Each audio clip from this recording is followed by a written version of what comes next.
was a really special operation.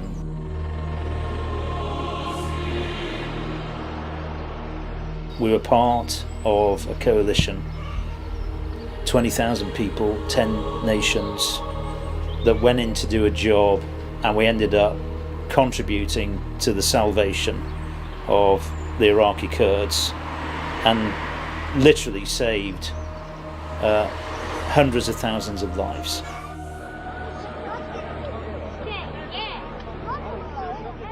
When you are amongst that in refugee camps and you see children starving and dying, and you see the detritus and the appalling conditions, and you see what's being done to them, and you've been able to do something about that, the purpose, why we exist, to save people's lives, to make the world a better place, to bring order out of chaos, it couldn't have been more apposite.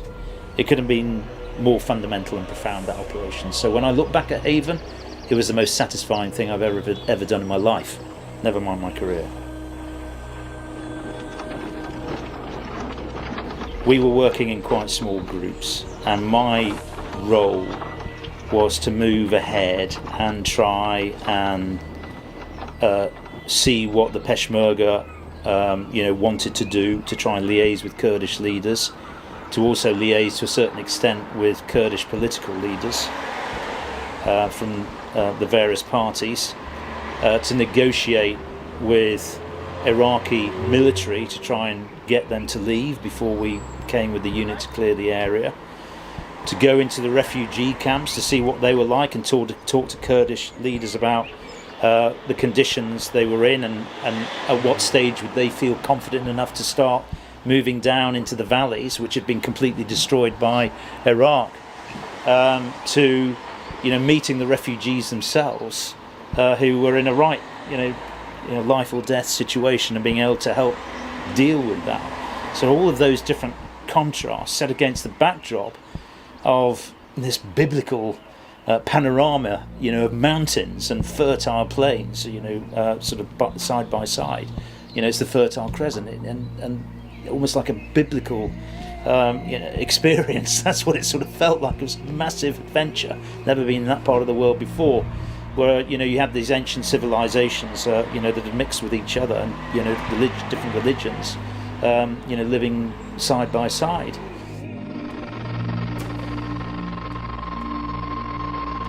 We cleared this route to this amazing mountaintop town called Al Ahmadiyya, which was literally perched on, almost like a small mountain in the middle of a valley, with mountains on either side. So it was extraordinarily spectacular. An ancient civilization, 2,000 years old, with the gates into the city up this long track called the Gates of Bab Zabar, with adorned in Assyrian carvings from over 2,000 years ago. And you got into the top of Al Ahmadiyya, and there was a mosque, there was a synagogue that had been destroyed sadly, and there was an Aramaic church, with services still in the ancient tongue. So, amongst all of that backdrop, we deployed further than Al Ahmadiyya, and we were building what were called way stations, like pit stops for refugees. And at this stage, the Overseas Development Agency, led by Dr. David Nambaro, had deployed teams, and I was running about 10 of these different teams. And I had a fireman from Birmingham, we were working together to build this way station, and we sort of wrecked a place called Shaladiza. When we were wrecking it, all of a sudden a lorry load of Iranian refugees were just sort of dumped on the road by where we were having a conversation, and the fireman from Birmingham said, what are we going to do? I've never sort of done this sort of thing. I'm really out of my comfort zone, And I said, well, let's have a look at where they can go. And we decided that we were going to put them by a derelict hut and to make camp and dig some latrines. And then I turned to him and said, look, I've got to go. And he said, well, what am I going to do here? I've never done this before. I said, well, don't worry, I'll be back in a week.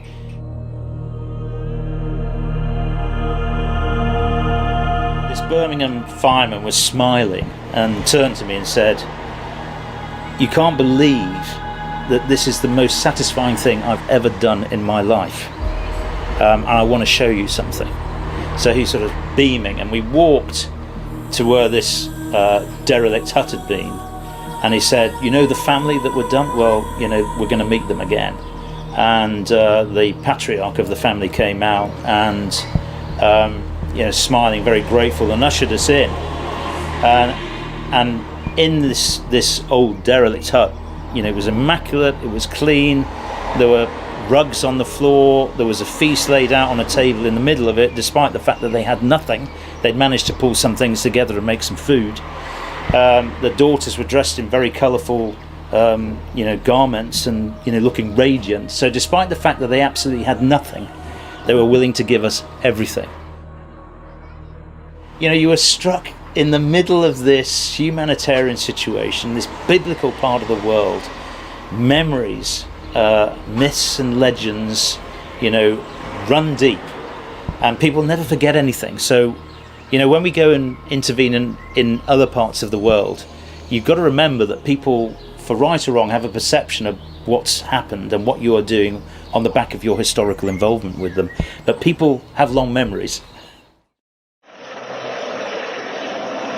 When the Kurds look back at Operation Haven, they view it as one of the seminal moments in their long history, over 2,000 years as a nation. And if that operation hadn't taken place, they feel that they would have died out in the mountains, the only friends that they have. So it's viewed with incredible fondness and gratitude by the Kurds in Iraq.